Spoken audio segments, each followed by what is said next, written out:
Versículo inicial que usamos, lo vamos a poner en la pantalla, por favor. Isaías, está en Isaías capítulo 46, el verso o versículo 10. Dice: solo yo puedo predecir el futuro antes que suceda. Obviamente que el que está hablando ahí es Dios, no es Isaías, ¿no? Isaías es solo el instrumento, el canal por medio del cual Dios está hablando. Entonces, Dios por medio de su profeta, de su vocero, Isaías dice: solo yo puedo predecir el futuro antes que suceda. Todos mis planes se cumplirán porque yo hago todo lo que deseo. Él es Dios y como Dios, Él puede hacer lo que quiera. Pero lo bueno de todo eso es que lo que Dios quiere para nosotros es siempre lo mejor. Eso es lo más maravilloso, que podemos confiar plenamente en Él y dejarnos guiar por Él y permitirle hacer su voluntad en nuestra vida, porque lo que Él quiere no solo es lo bueno, sino lo mejor. Bien, hemos dicho, lo dije el anterior domingo, que una de las cosas que va a suceder en este 2026 y en los años que vienen de aquí para adelante es que va a continuar el cumplimiento de todo lo que está profetizado en la Biblia.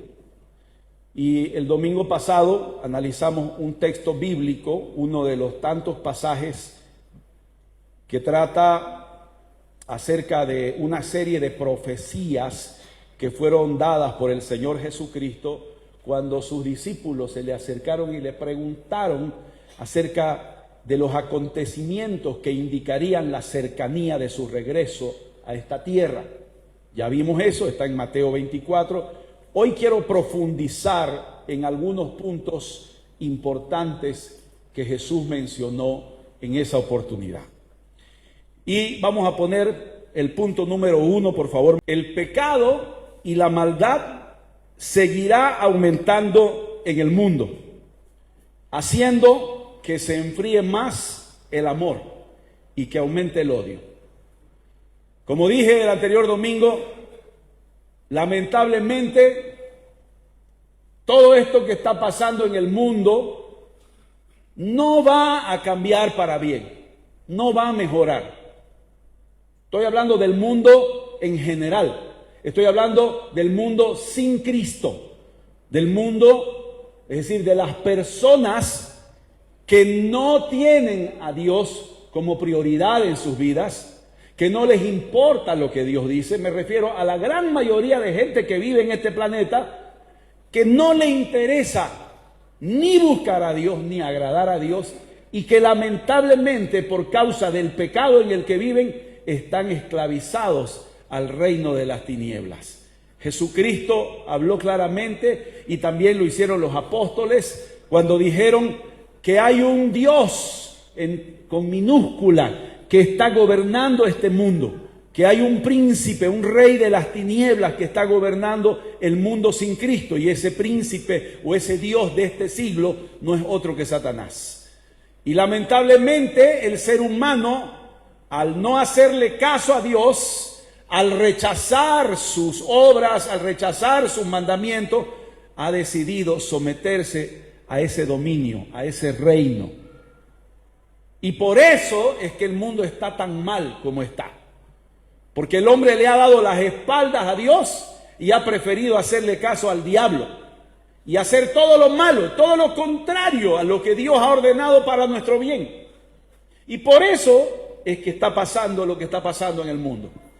Y eso va a empeorar lamentablemente, porque los hombres no quieren volver su mirada hacia Dios, no quieren volver sus corazones. Aunque va a haber mucha gente que se va a convertir, va a seguir habiendo un montón de gente que no quiere a Dios en sus vidas. Y al no querer a Dios no se puede estar neutral. Usted no puede decir, no quiero estar bien ni con Dios ni con el diablo, no se puede. O está con Dios o está con el diablo. Y si usted no está con Dios, lamentablemente está con el diablo. O sea, está bajo el dominio de Satanás. Y el diablo tiene libertad de actuar y hacerlo actuar como él quiere. La única forma de librarse de ese dominio es que usted se convierta a Cristo y se rinda al señorío de Jesucristo. Entonces usted pasa a formar parte de otro reino, del reino de Dios, del reino de su amado Hijo Jesucristo. Y entonces de ahí las cosas funcionan diferentes. Pero mientras usted no hace eso, mientras el hombre no haga eso, va a seguir, lamentablemente, va a seguir bajo el dominio del reino de las tinieblas. Y por eso Jesucristo dijo que el pecado y la maldad se aumentaría en el mundo. Y eso va a continuar en este 2026. Se va a seguir aumentando el pecado y la maldad en el planeta Tierra, haciendo que se enfríe más el amor y que aumente el odio. Pero escuche, aquí es que nosotros entramos a tomar parte. Y aquí es donde nosotros como iglesia y como cristianos tenemos que hacer la diferencia. Porque aunque el mundo sin Cristo vaya por ese rumbo, nosotros tenemos que ser diferentes. Tenemos que hacer la diferencia. Porque como escribí ahí, dice, los cristianos tenemos que mantener viva la llama del amor en nuestros corazones. Amor tanto hacia Dios como hacia nuestros semejantes. Y finalmente, como dice ahí, también tenemos que cumplir nuestro rol de ser sal y luz de este mundo. En medio de la corrupción moral y espiritual y en medio de la oscuridad moral y espiritual reinante en la tierra, nosotros como cristianos tenemos que cumplir nuestro rol, nuestra función de ser la sal y la luz del mundo. La iglesia tiene que levantar la luz de Cristo para que la gente que está caminando en las tinieblas del mundo pueda ver esa luz y pueda darse cuenta que hay un Dios que los ama y que demostró ese amor hace más de 2000 años atrás, enviando a su Hijo unigénito para morir en una cruz para salvarnos. Entonces, por eso es importante que nosotros cumplamos nuestro rol de ser la sal y la luz de esta tierra. Y quiero que veamos algunos textos bíblicos. Vamos a comenzar con el Evangelio de Marcos, capítulo 12, desde el versículo 30 hasta el versículo 31. Bueno, son 2 versículos en realidad. Y aquí vamos a ver qué es lo que tenemos que hacer. Porque en realidad lo que a mí más me interesa no es solo mostrar lo negativo que hay en el mundo, sino más bien mostrar lo positivo que nosotros tenemos que hacer. La contribución que como cristianos tenemos que hacer en este planeta. Entonces por eso quiero mostrarles qué es lo que dice Dios en su palabra. Y vamos a leer lo que dice el Evangelio de Marcos. Dice así: amarás pues al Señor tu Dios con todo tu corazón, con toda tu alma, con toda tu mente y con todas las fuerzas de tu ser. Este es el principal mandamiento. Y el segundo es muy parecido. Amarás a los demás con el mismo amor con que te amas a ti mismo. No hay mandamiento más importante que estos dos. Entonces, si en el mundo va a aumentar el pecado y la maldad, y eso va a hacer que el amor se enfríe y que se aumente el odio, ¿qué es lo que tenemos que hacer? Lo primero que tenemos que hacer es que nosotros como cristianos debemos mantener viva la llama del amor en nuestros corazones. Y el amor primero hacia Dios. Primero tenemos que amar a Dios, porque de esa forma vamos a estar en condiciones de amar también a nuestros prójimos. Entonces por eso Jesucristo habló de estos 2 grandes mandamientos y dijo que no hay mandamiento más grande que estos 2. Otra vez lo voy a repetir. Fíjese lo que dice el Señor, porque aquí es el Señor Jesús el que está hablando. No es un discípulo, no es un apóstol, no es un ser humano común y corriente, sino es el mismo Señor Jesucristo. Y Él dice: amarás pues al Señor tu Dios con todo tu corazón. Fíjese las palabras que Él utiliza. No solo dice amarás al Señor tu Dios con tu corazón. Porque si hubiera dicho solo eso con tu corazón, nos hubiera dado entonces a nosotros la opción de decidir hasta qué punto vamos a usar nuestro corazón para amar a Dios. Pero Él no nos dejó esa opción. Y Él lo dijo clarísimo. Él dijo, amarás al Señor tu Dios con todo tu corazón. No a medias. No a medias. No en lo que a mí me conviene solamente. O en lo que yo quiero, o en lo que va de acuerdo con mis planes, o con mis proyectos, o con mi deseo, o con mi voluntad. No, Él dijo, tienen que amar al Señor su Dios con todo el corazón, rindiéndolo todo, entregándolo todo, todos los afectos, todos los anhelos, todos los deseos, todos tus planes, todo tu proyecto, todo tiene que ser rendido. Porque dice, amarás al Señor tu Dios. Y esa palabra Señor en griego es la palabra Kyrios. Y esa palabra significa el que manda sobre todo. La palabra Señor significa eso. El que manda, el que ordena, el que gobierna sobre todo. Entonces aquí el Señor está diciendo que debemos en primer lugar reconocer que Dios es nuestro Señor. Y Él tiene derecho a mandar sobre nosotros. Él tiene la autoridad suprema sobre nuestras vidas. Y dice, tienes que amar a tu Señor con todo tu corazón. Y luego dice, con toda tu alma. Y dice, con toda tu mente. Y con todas las fuerzas de tu ser. ¿Sabes qué es lo que está diciendo? En pocas palabras. Tienes que amarlo con toda tu vida, con todo lo que tienes y con todo lo que eres. Y ahí incluye nuestros talentos, incluye nuestro tiempo, incluye nuestros recursos económicos, incluye nuestros afectos, incluye nuestros planes, incluye todo. Porque dice, tienes que amar al Señor tu Dios con todo tu corazón, con toda tu alma, con toda tu mente, con todas las fuerzas de tu ser. Como dicen los poetas, alma, vida y corazón. O como decimos los cambas, patas y todo. Sí, Señor. Y por si nos quedaba duda, Él dijo, este es el principal mandamiento. No hay otro mandamiento mayor que este. No hay otro mandamiento más importante. Este es el principal mandamiento. O sea que quiere decir que es el que más debemos esforzarnos en cumplir. Por encima de todo lo demás. Y el segundo es muy parecido. Amarás a los demás con el mismo amor con que te amas a ti mismo. Ahora aquí hay un problema. Y es que hay muchas personas en el mundo que no se aman a sí mismas. Y tienen que resolver ese problema primero. Porque hay personas que han sufrido en su infancia una serie de abusos psicológicos, físicos, sexuales, han sido menospreciadas, han sido relegadas, muchos se criaron sin padres, sin conocer el afecto de una familia, el cariño, el amor de una familia, muchos se criaron en la calle o tuvieron que escapar de sus padres que abusaban de ellos. Y entonces tienen una autoestima muy disminuida, muy baja. Y ni siquiera se aman a sí mismos. Entonces, ¿qué necesitan?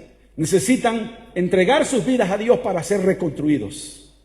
Necesitan dejar que Dios haga una obra en su interior, en su corazón y en su alma, para sanar el corazón, para sanar el alma que tienen, ese alma dañada por todas esas experiencias negativas que tuvieron desde su infancia o en su adolescencia. Entonces necesitan ser sanados por el amor de Dios. Y por eso es importante que lo primero que hagamos con la gente es llevarla a tener un encuentro con Jesucristo. Porque solo el amor de Dios puede sanar su alma, puede sanar su corazón y puede reconstruir su vida y puede darle el valor que en realidad la persona tiene. Porque cuando entendemos que Dios nos amó tanto que estuvo dispuesto a dar lo más importante y lo más valioso que él tenía, que era su único hijo, para morir en una cruz vergonzosa y cruenta por nosotros, entonces nos damos cuenta del valor que tenemos. Recién ahí entendemos que nuestro valor no depende de lo que otros piensen, o de lo que otros digan, o de lo que yo crea de mí mismo, sino que mi valor como persona depende del valor que Dios me dio. Y ese valor se demostró cuando el mismísimo Hijo de Dios fue a esa cruz a entregar su vida en sacrificio por nosotros. Entonces la gente entiende y dice, wow, entonces quiere decir que Dios me ama, que yo soy valioso. Sí, eres tan valioso, pero tan valioso que Dios decidió humillarse, haciéndose una criatura, un ser humano como nosotros, y decidió morir, entregar su vida en sacrificio por nosotros. Entonces, mira el valor que tenemos. Entonces, cuando las personas entienden eso y se valoran a sí mismos, aprenden a amarse a sí mismos como Dios nos ama. Y entonces pueden amar a su prójimo como a sí mismo. Porque dice, amarás a los demás con el mismo amor con el que te amas a ti mismo. Y concluye el Señor diciendo, no hay mandamiento más importante que estos dos. Ahora vamos a Primera de Juan, capítulo 4, versículos 19 al 21. Como ven ustedes, si amamos a Dios, es porque Él nos amó primero.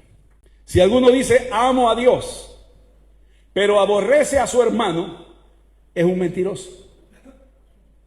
Si no ama al hermano que tiene delante, ¿cómo puede amar a Dios a quien jamás ha visto? Dios mismo ha dicho que no solo debemos amarlo a Él, sino también a nuestros hermanos. Ahí está.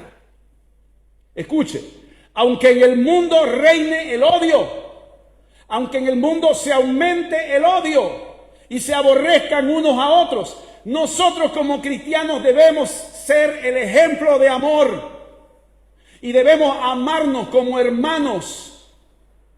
Tenemos que hacer lo que dice la palabra del Señor.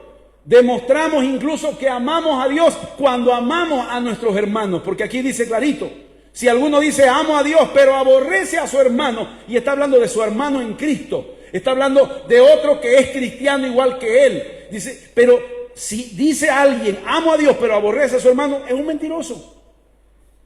Quiere decir que cuando tú estás en contra de otro hermano en Cristo, tienes problemas con algún otro hermano y no lo puedes pasar, te cae gordo, como decimos, no lo puedes sentir. Y que cuando aparece tú te da la vuelta y tratas de esquivarlo, de evitarlo, y si viene por una vereda, te vas por la otra vereda, entonces lamentablemente eres un mentiroso.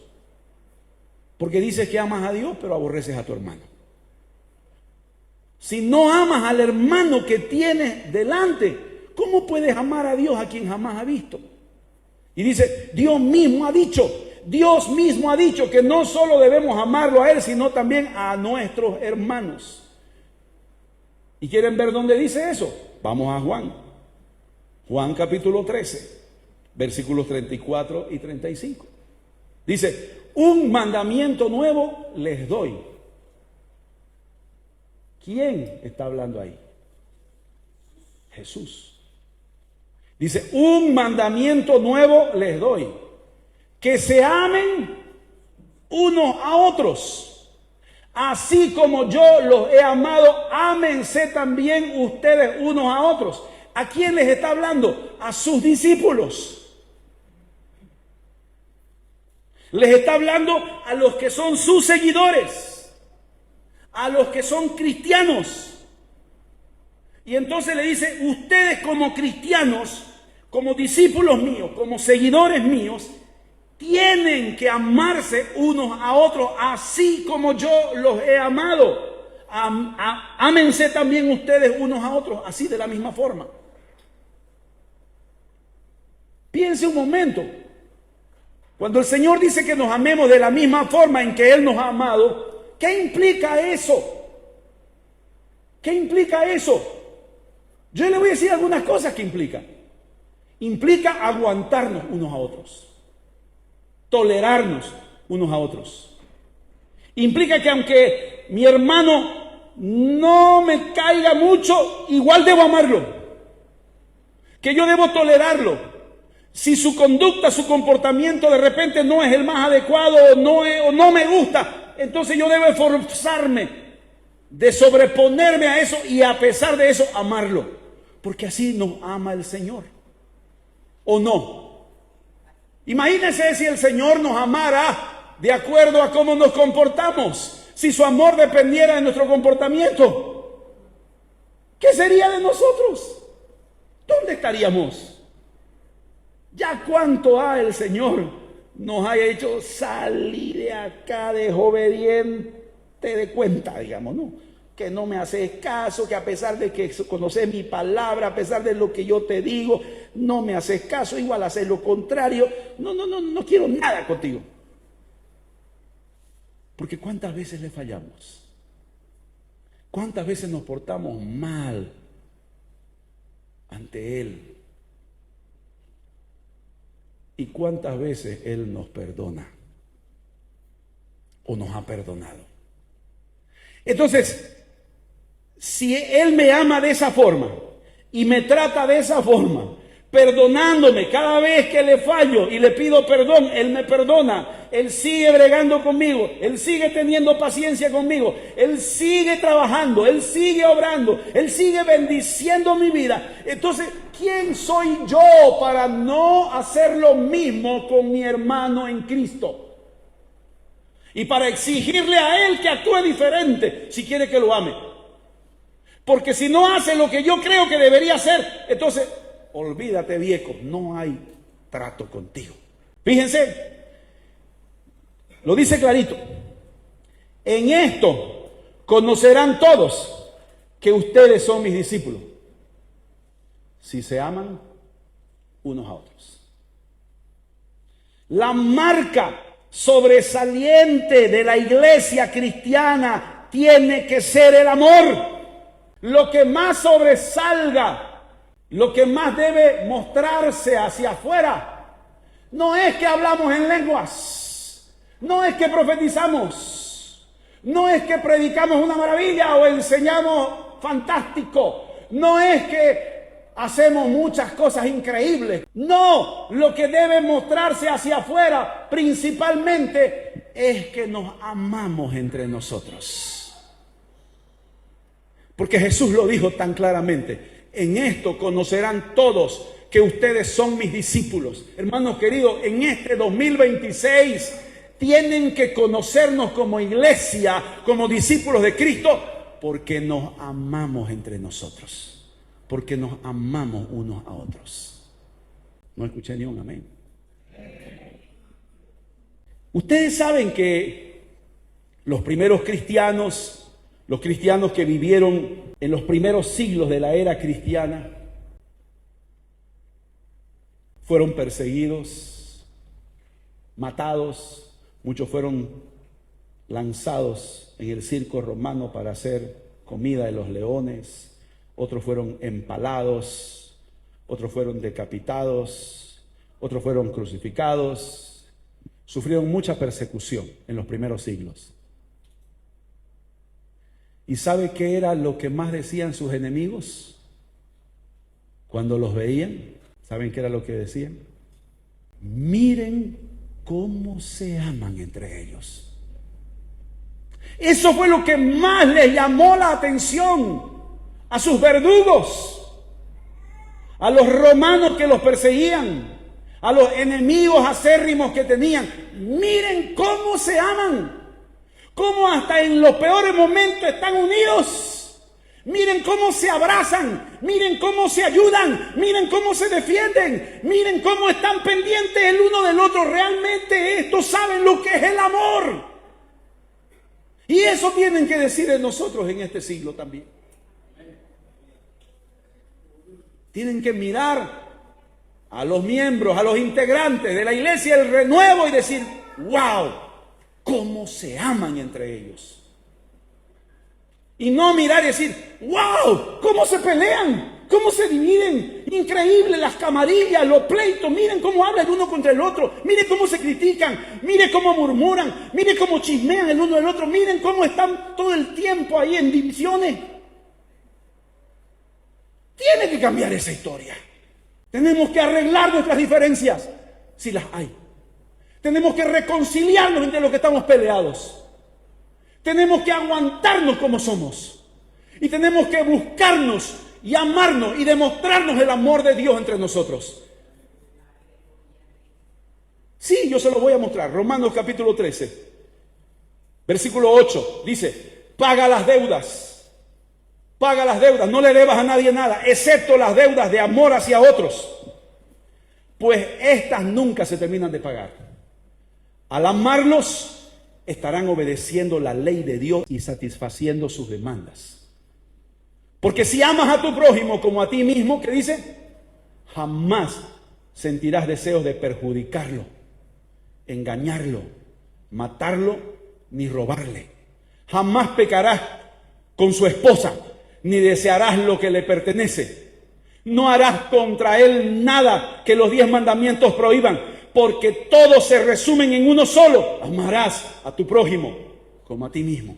Y el versículo 10 dice, el amor no hace mal a nadie y por lo tanto satisface las demandas de Dios.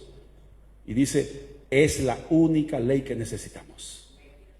Si cumplimos con este mandamiento, estamos cumpliendo con toda la ley. Pero ¿sabe por qué no cumplimos con las leyes de Dios y con los mandamientos de Dios? Porque no estamos cumpliendo este mandamiento. Gálatas, capítulo 5. Desde el versículo 14, dice, toda la ley se resume en este mandamiento: amarás a tu prójimo como a ti mismo. Obviamente que aquí se refiere a amar a todos, inclusive obviamente a los que no son cristianos. Pero ¿cómo vamos a amar a los que no son cristianos si entre nosotros que somos hermanos en Cristo, integrantes de la familia de Dios, si entre nosotros no nos amamos? Dice, pero si en vez de hacerlo, es decir, en vez de amarnos, dice, en vez de hacerlo, se muerden y se comen unos a otros. Cuidado, no sea que acaben por consumirse unos a otros. Mire los términos que utiliza el apóstol Pablo, inspirado por el Espíritu Santo. Comienza diciendo, toda la ley se resume en este mandamiento: amarás a tu prójimo como a ti mismo. Pero si en vez de hacer eso, se muerden entre ustedes y se comen unos a otros, cuidado, no sea que acaben por consumirse unos a otros. Otra versión, que la tienen ahí también, dice, si ustedes siguen atacándose y haciéndose daño unos a otros, van a terminar por destruirse todos. Y aún otra versión dice, si se pelean y se hacen daño, terminarán por destruirse unos a otros. Y él les estaba hablando a cristianos, porque esta carta está dirigida a los cristianos de las iglesias de Galacia. Y es a ellos a los que Pablo les está escribiendo y les está diciendo esto.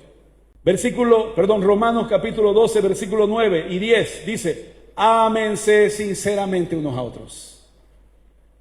Aborrezcan lo malo y apéguense a lo bueno. ¿Sabe qué es aborrecer lo malo? Es aborrecer los chismes. Aborrecer a ese que va queriendo poner a un hermano contra el otro. Eso es aborrecer lo malo.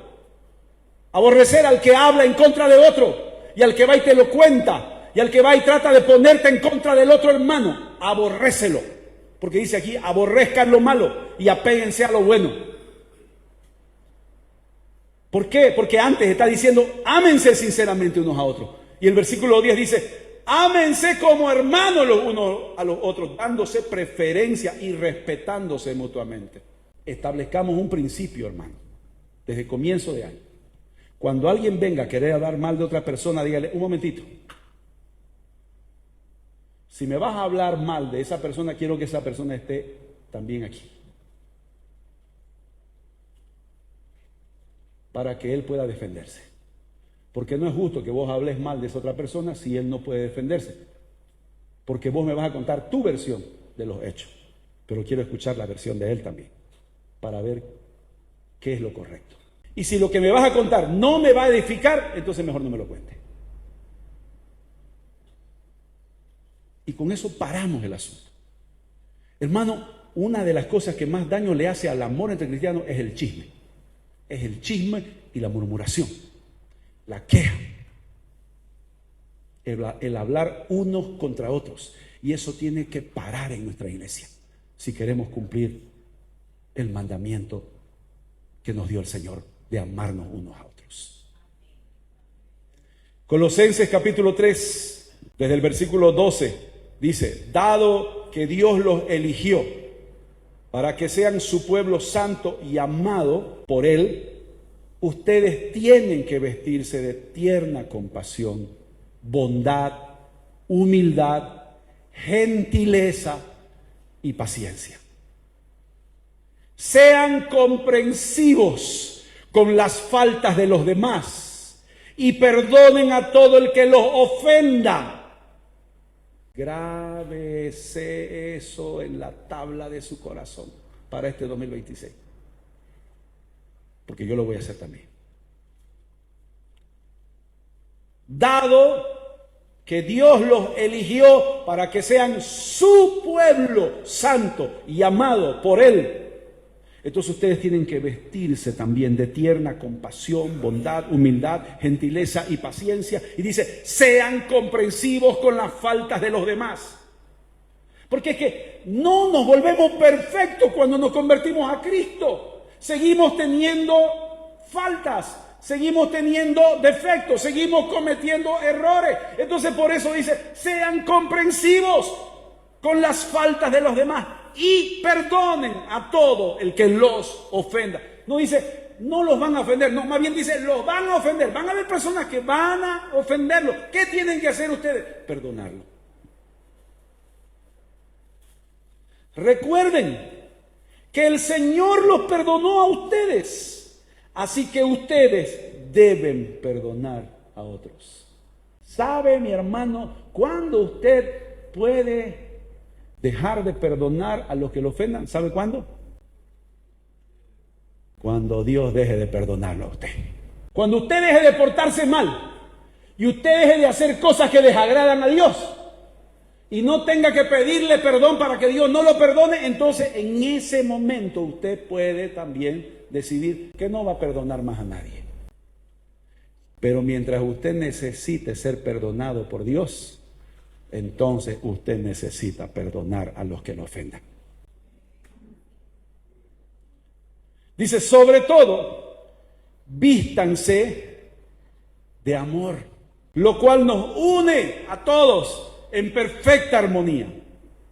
Y que la paz que viene de Cristo gobierne en sus corazones. Pues como miembros de un mismo cuerpo, ustedes son llamados a vivir en paz. Oiga, mi hermano, no hay sentimiento de paz más hermoso que cuando uno está en paz con todo el resto del mundo. ¿Se ha dado cuenta que cuando usted tiene algo contra alguien pierde la paz? ¿Se ha dado cuenta? Pierde la tranquilidad. Pero cuando usted se reconcilia con esa persona, le vuelve la paz. Y usted vive contento. Porque no tiene que huirle a nadie. No tiene que volcarle la mirada a nadie. No tiene que esquivar a nadie. Usted puede saludar, abrazar, reír, hablar con todo el mundo, porque usted está en paz con todos. Quiero leerles un texto más y con esto voy a parar. Mateo capítulo 5. Fíjese lo que dice aquí. Otra vez es Jesús.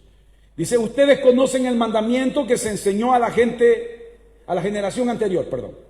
Ustedes conocen el mandamiento que se enseñó a la generación anterior.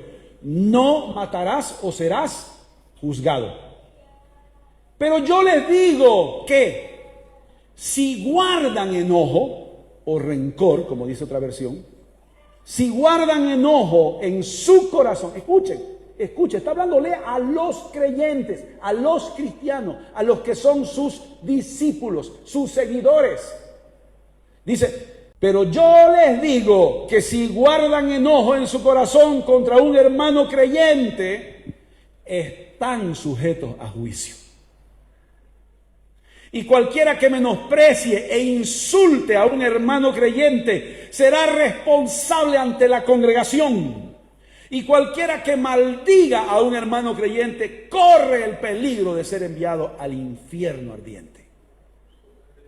No lo estoy diciendo yo. Esto lo estableció el Señor Jesucristo. Así que, si estás presentando una ofrenda delante del altar en el templo y de repente recuerdas una pelea, una discordia que tienes con un hermano creyente, o como dice la otra versión que leí, y allí te acuerdas de que alguien está enojado contigo, deja tu ofrenda allí delante del altar y ve de inmediato a pedir perdón a la persona ofendida. No esperes que ella venga a pedirte perdón. No, dice, ve tú inmediatamente a pedirle perdón a la persona ofendida. Luego, después de haberte reconciliado, vuelve al altar y presenta tu ofrenda. Entonces, mis hermanos, no hay dónde perderse con esto. Tenemos que ser diferentes a los que no son cristianos. Y la diferencia se va a notar más cuando vean que nos amamos y que les expresamos amor hacia ellos también. Entonces se van a dar cuenta que somos distintos, porque no actuamos por odio, porque no actuamos en base a rencores, en base a enojo, en base a amargura de corazón. No actuamos en base a la falta de perdón que reina en el mundo, sino que somos propensos a perdonar y estamos buscando siempre reconciliarnos con todos y vivir en paz con todos. Y en cuanto dependa de nosotros, tenemos que vivir en paz con todos. Si hay alguno que no quiere vivir en paz conmigo, es problema de él, pero en cuanto dependa de mí, yo tengo que vivir en paz con todos. Tu relación con tu hermano en Cristo o tu hermana en Cristo con la que tienes problemas, influye en tu relación con Dios. No esperes que Dios acepte tu ofrenda, o que Dios acepte tu diezmo, o que Dios acepte lo que tú le estás queriendo dar si estás peleado con ese hermano. Porque Jesús dijo, no entregues tu ofrenda en esas condiciones. Primero ve y reconcíliate, pídele perdón a tu hermano y entonces ven y entrega tu ofrenda. No dio lugar al pretexto que muchas veces ponemos, bueno, entonces mientras esté así, entonces no voy a ofrendar. No, él dijo, deja tu ofrenda ahí en el templo, en el altar, ve, busca a tu hermano, reconcíliate con él, pídele perdón. Y una vez que te reconcilie, regresa, agarra tu ofrenda y entrégala a Dios.